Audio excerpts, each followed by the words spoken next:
સનાતન ધર્મની જય હો, જય હો, જય હો.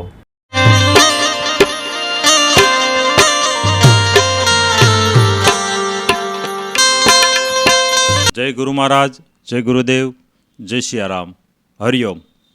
હું વૈદ્ય ચંદુભાઈ ચલાળિયા, મારો અનુભવ ચેનલ ભાવનગર. તો 2025ની ગુરુ પૂર્ણિમા આપણે ગુરુ કરાવ્યા પછી, સદગુરુ કરાવ્યા પછી આપણે દર ગુરુ પૂનમે અથવા દર મહિનાની પૂનમે આપણે ગુરુ પાસે જતા હોય, ગુરુદ્વારે જતા હોઈએ. વિશેષ ગુરુ પૂર્ણિમા છે. ગુરુ પૂર્ણિમાના દિવસે કદાચ અનુકૂળતા ન હોય શરીરને તો આપણે ન જતા હોઈએ, પણ લગભગ જતા હોઈએ.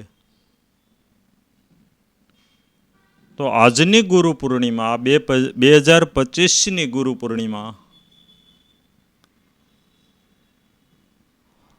કબીર સાહેબ એમનું એક વાણી સાંભળી ત્યારે આજે મને યાદી થઈ ગુરુ કૃપાથી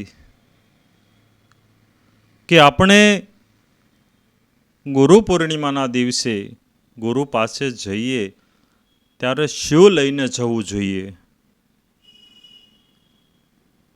ફૂલહાર, શ્રીફળ, ફળફૂલ, છાલ, રોકડ રકમ કે કોઈ ભેટ. આવી સ્થૂળ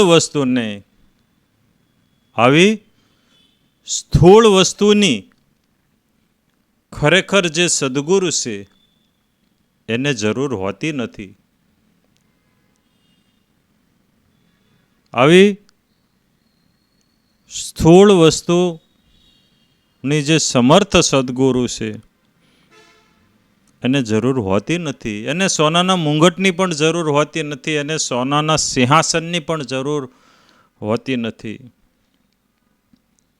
એ ફાટલી તૂટલી કોથળાની જે ગાદી ઉપર બેઠા હોય તો એના માટે સિંહાસન છે. તો ગુરુ પૂર્ણિમાના દિવસે ખરેખર જે શિષ્ય હોય, સાધક હોય, એને 1 વર્ષમાં, 2 વર્ષમાં કે 3 વર્ષ કે 5 વર્ષમાં જે ગુરુ પૂનમે જતા હોઈએ ત્યારે શું લઈને જવું જોઈએ એ વિશે હું લાસ્ટમાં કહીશ. એ પહેલા ભોજા ભગતની એક વાણી, બહુ સરસ વાણી છે. મેં લગભગ 30 વર્ષ પહેલાં સાંભળેલી અને મારા એક ચોપડીની અંદર મેં લખી લીધેલી. મને બહુ ગમે આ વાણી.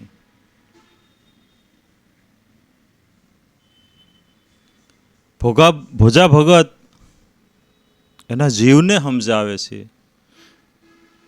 આ જીવ એક વખતે માની જાય એવો નથી. આ જીવ એક વખતમાં માની જાય એવો નથી.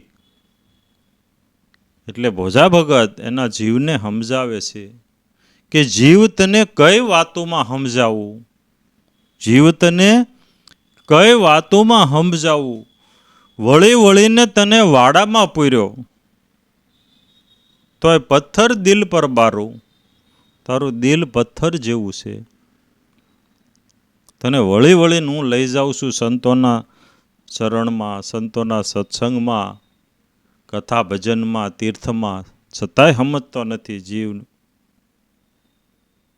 શું કરું એમ? ભોજા ભગત કે શું કરું? તું બળદ હોત ને, જીવને એવું કહે છે, જો તું બળદ હોત ને તો હું તને ગાડે જોડેત. બળદ હોત તો ગાડે જોડેત અને ઝીણી ઝીણી આરથી ચલાવેત. આર કોને કહેવાય કે એક લાકડી હોય અને લાકડીમાં 1/2 ઇંચની 5 ઇંચની ખીલી અણીદાર નાખેલી હોય એને આર કે.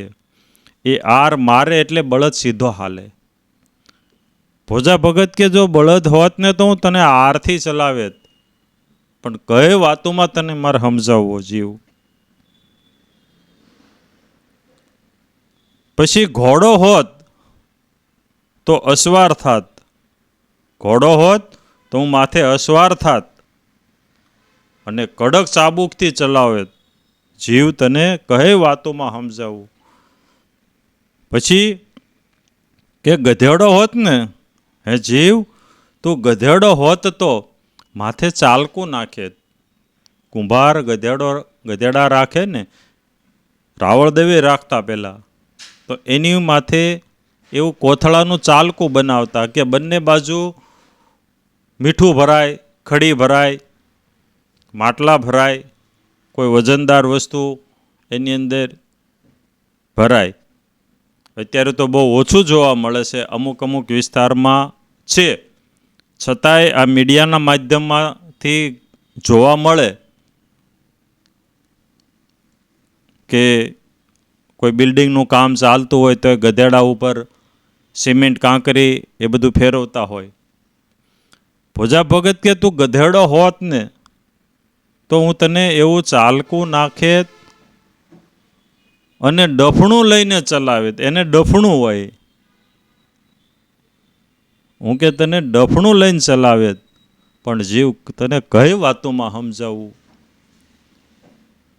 પછી ભોજા ભગત કહે અંતરના હેતથી. હવે આ જીવ આમ સમજે એવું નથી, આ જીવ આમ સમજે એવો નથી.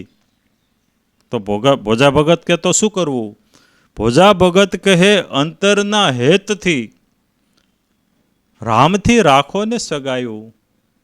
આ આમ નહીં સમજે કે એને સમજાવે, પણ તમે રામથી સગાઈ રાખો, એટલે રામ નામથી સગાઈ તમે રાખો. રામ નામ જે ગુરુ મંત્ર, ગુરુએ જે નામ આપ્યું હોય એ નામથી સગાઈ રાખો. છતાંય જોડાયેલા રહો. સગાઈ એટલે છતાંય એના સંગમાં રહો, જોડાયેલા રહો, સમરણમાં રહો. તો આ જીવ સમજશે. અને સમજે પછી હવે લઈ કબીર સાહેબની વાણી. કબીર સાહેબ કહે ગુરુને મંગાઈ ભિક્ષા, ગુરુને મંગાઈ ઝોલી ભર કે લાના, ભિક્ષા ગુરુને મંગાઈ. જો કે આ વાણી ઘણા સમય પહેલાં મારો અનુભવ ચેનલ ઉપર વિવરણ કરીને મૂકેલી છે, પણ આજે ગુરુ કૃપાથી યાદી થઈ. સવારમાં આ વાણી સાંભળી એટલે યાદી થઈ કે આપણે ગુરુ પૂનમ ઉપર જઈએ છીએ તો આપણે શું લઈને જવું જોઈએ? ગુરુ કઈ ભિક્ષાથી રાજી થાય? આમાં 4 ભિક્ષા મગાવી છે, 4 પ્રકારની ભિક્ષા મગાવી છે કબીર સાહેબે, ગુરુએ. તો પહેલી ભિક્ષા આટા લાના, ગાંવ બસ્તી કે બીચ ન જાના. આટા એટલે લોટ. ગાંવ બસ્તી કે બીચ ન જાના એટલે ગામમાં નહીં જવાનું ને વસ્તીમાં નહીં જવાનું. વસ્તી એટલે જ્યાં માણસો રહેતા હોય ત્યાં. ભાઈ બહેન છોડ કર, ભાઈ બહેનના ઘરે નહીં જવાનું. અને ઝોળી ભરીને લાવ. આવી ગુરુએ ભિક્ષા મગાવી. હવે કેમ લાવી આવી? ગામમાં નહીં જવાનું ને વસ્તીમાં નહીં જવાનું, ભાઈ બહેનને ઘરે નહીં જવાનું. તો આ આટા એટલે લોટ ક્યાં લેવા જવું? પછી બીજી ભિક્ષા પાણી લાના, નદી સરોવર કે બીચ ન જાના. નદી સરોવર કે પાસે નહીં જવાનું. કૂવા વાવડી, કૂવો કે વાવડી, તળાવ હોય એને વાવડી કહેવાય, નાનું એવું હોય એને વાવડી કહે. હવે એની પાસે નહીં જવાનું. તુંબા ભર કે લાના, તુંબડું ભરીને લાવજે. ગુરુને મંગાઈ ભિક્ષા, ગુરુને મંગાઈ. પછી તીસરી ભિક્ષા લકડી લાના, ઝાડ જંગલ કે બીચ ન જાના. હરી સૂકી છોડકર ચેલા, ગઠડી બાંધ કર લાના. હવે લાકડા લેવાનું કીધું, લાકડા લેતો આવ્યો, પણ ઝાડ પાસે નહીં જવાનું, જંગલમાં નહીં જવાનું. હુકી નહીં લાવવાની, લીલી નહીં લાવવાની, ગઠડી બાંધીને લાવો, પૂળી બાંધીને. પછી ચોથી ભિક્ષા અગ્નિ લાના ચકમક લોહ ચકમક કે પાસ ન જાના. ચોથી ભિક્ષા અગ્નિ લાના લોહ કે ચકમક. પહેલા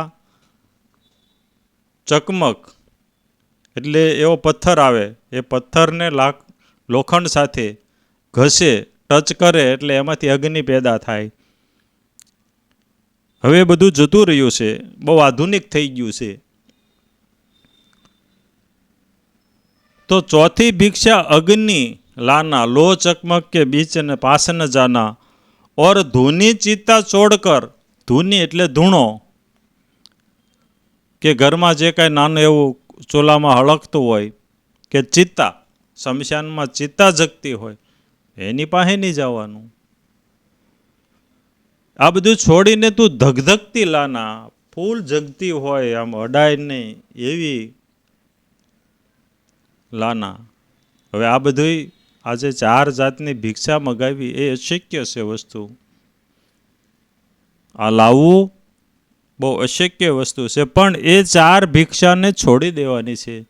એ તો એક ખાલી 5મી જે ભિક્ષા છે એ ભિક્ષા માટે થઈને આટલી 4 ભિક્ષાનું કીધું.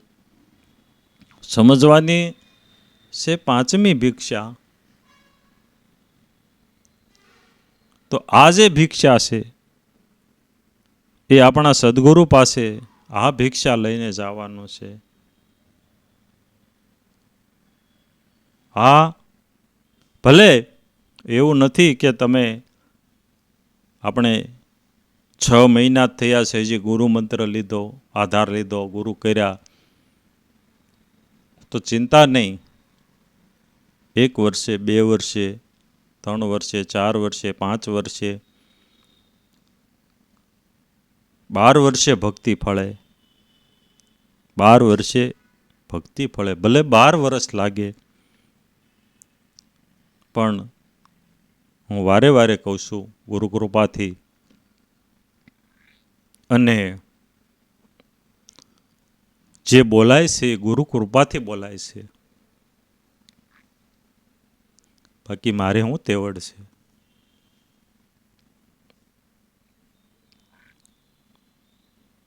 આજે ફરી વખત કહું છું, ગુરુ પૂર્ણિમા છે એટલે કે એક ગુરુ, એક મંત્ર, એક સમય, એક સ્થાન. ત્યારે આ જે ભિક્ષા, જે 5મી ભિક્ષા જે કહેવા જઈ રહ્યો છું, એ ભિક્ષા તમે ત્યારે જ લઈને જઈ શકશો. એક ગુરુ, એક મંત્ર, એક સમય, એક સ્થાન. ત્યારે તમારામાં આ પદમાં સ્થિરતા આવશે. અને આ જીવન પૂરું થાય એ પહેલા ખરેખર આ ભિક્ષા લઈને ગુરુ પાસે ગુરુને દેવા જવી જોઈએ. કહત કબીર સુનો ભાઈ સાધુ. ધ્યાન આપજો, આ 5મી ભિક્ષા લઈને જવાનું છે જ્યારે મળે ત્યારે. કહત કબીર સુનો ભાઈ સાધુ, એ પદ હે નિર્વાણા. નિર્વાણ પદ, આ પદની ભિક્ષા લઈને જવાનું છે. નિર્વાણ પદની. નિર્વાણ કહેતા જ્યાં વાણી પણ પહોંચી નથી શકતી, જ્યાં વાણી પણ વિરામ પામી જાય છે, એવું પદ લઈને તમારે જવાનું છે ગુરુ પાસે. પછી શું કીધું કબીર સાહેબે? એ પદ કી કોઈ ભિક્ષા લાવે, એ પદ કી, આ નિર્વાણ પદની જો કોઈ ભિક્ષા લાવે, વહી હે ચતુર ચુજાના. વહી ચતુર છે. ગુરુ માટે હીરા માણેક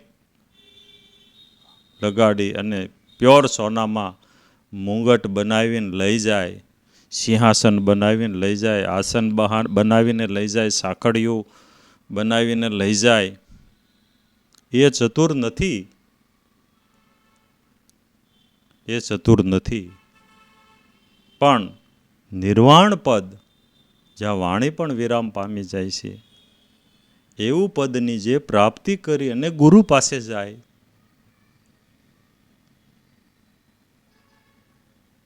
એ ચતુર સુજાના, એ શિષ્ય જે ચતુર છે. એટલે આપણે જે કોઈ ગુરુ મહારાજ હોય આપણા, એમની પાસે જ્યારે પદ મળે ત્યારે આ પદ લઈને જવું, નિર્વાણ પદની ભિક્ષા લઈને ગુરુ પૂર્ણિમાએ જવાનો પ્રયત્ન કરવો. બસ આ 2025ની એ ગુરુ પૂર્ણિમાએ આપ સર્વેના જે ગુરુ મહારાજ છે એમને મારા વંદન, પ્રણામ, નમસ્કાર. સૌને જય ગુરુ મહારાજ, જય ગુરુદેવ, જય સિયારામ, હરિઓમ. આગળના વિડીયો જોવા માટે આ રીતે ચેનલ સબસ્ક્રાઈબ કરો.